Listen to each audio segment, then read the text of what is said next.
Hi நண்பர்களே, நலம் 360 சேனலுக்கு உங்களை அன்போடு வரவேற்கிறேன். இன்றைக்கி நம்ம வீடியோவில் எதை பற்றி பேச போகிறோன்னா, நம்ம தமிழருக்கு ரொம்ப நெருக்கமான ஒரு பழத்தை பற்றி தான். அது தாங்க நெல்லிக்காய். நெல்லிக்காயிலேருந்து கிடைக்கும் ஜூஸை பற்றி தான் நம்ம இன்றைக்கி பேச போகிறோம். நெல்லிக்காயை அன்றாட வாழ்க்கையில் நம்ம எடுத்துக்கொண்டால் நம்ம உடம்புக்கு என்னெல்லாம் நன்மை கிடைக்குன்னு இந்த வீடியோவில் நம்ம பார்க்க போகிறோம். அதுக்கு முன்னாடி நலம் 360 சேனலை சப்ஸ்கிரைப் பண்ணாதவங்க சப்ஸ்கிரைப் பண்ணிக்கோங்க. மறக்காமல் பெல் ஐக்கானை ப்ரெஸ் பண்ணிக்கோங்க. வாங்க வீடியோக்குள்ளே போகலாம். பழங்காலத்தில் ஒரு பழமொழி இருக்குது, ஒரு நெல்லிக்காய் 1000 நன்மை தரும்னு சொல்லுவாங்க. அது மாதிரி இந்த நெல்லிக்காயில் என்னென்ன நன்மை இருக்குதுன்னு இப்போ நம்ம பேசலாம். நெல்லிக்காயில் ஆரஞ்சு, எலுமிச்சை எல்லாத்தையும் மிஞ்சுற அளவுக்கு வைட்டமின் சி இருக்குது. நோய் எதிர்ப்பு சக்தியை அதிகரிக்குது. சளி, காய்ச்சல், தொண்டை வலி, மூக்கடைப்பை தடுக்குது. நெல்லிக்காய் ஜூஸ் குடித்தா அஜீரணம், அமிலம், வயிற்றுப்புண் குறையும். ஜீரண சக்தி மேம்படும். இரத்த அழுத்தம் சமநிலைப்படுத்துது.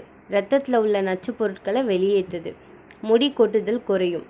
தலையில் இருக்க கருப்பு நிறம் கடைசி வரைக்கும் இருக்கும். முகம் பளபளப்பாக கூட இது உதவிகரமாக இருக்குது. கண் வலி, சிவப்பு, கண்ணீர் பிரச்சனைகள் குறையும். இன்சுலின் உற்பத்தி சீராகும். அதனால் சர்க்கரை அளவும் குறையும். மன அழுத்தத்தை இது குறைக்குது. உடம்புக்கு புத்துணர்ச்சி தருது. சக்தியை அதிகரிக்குது. அதனால் வயதானவர்களுக்கும் குழந்தைகளுக்கும் இது ரொம்பவே நல்லதுன்னு சொல்கிறாங்க. முகத்தில் பருக்கள், கரும்புலிகள் இருந்தால் இது சாப்பிட்டா நம்மளுக்கு சீக்கிரமே குறைஞ்சிரும். உடல் எடை கட்டுப்படுத்துது. நெல்லிக்காயும் தேனியும் சாப்பிட்டா சளி குணமாகுமா. நெல்லிக்காயும் இஞ்சியும் சேர்த்து சாப்பிட்டோன்னா வயிற்றுப்புண் குறையும்னு சொல்கிறாங்க. நெல்லிக்காயில் மஞ்சத்தூள் சேர்த்து சாப்பிட்டா காய்ச்சல் குறைக்கும்.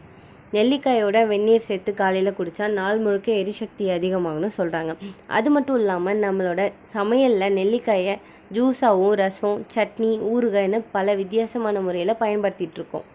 புராணங்களில் நெல்லிக்காய் அமிர்த பழம்னு சொல்லப்பட்டு வருது.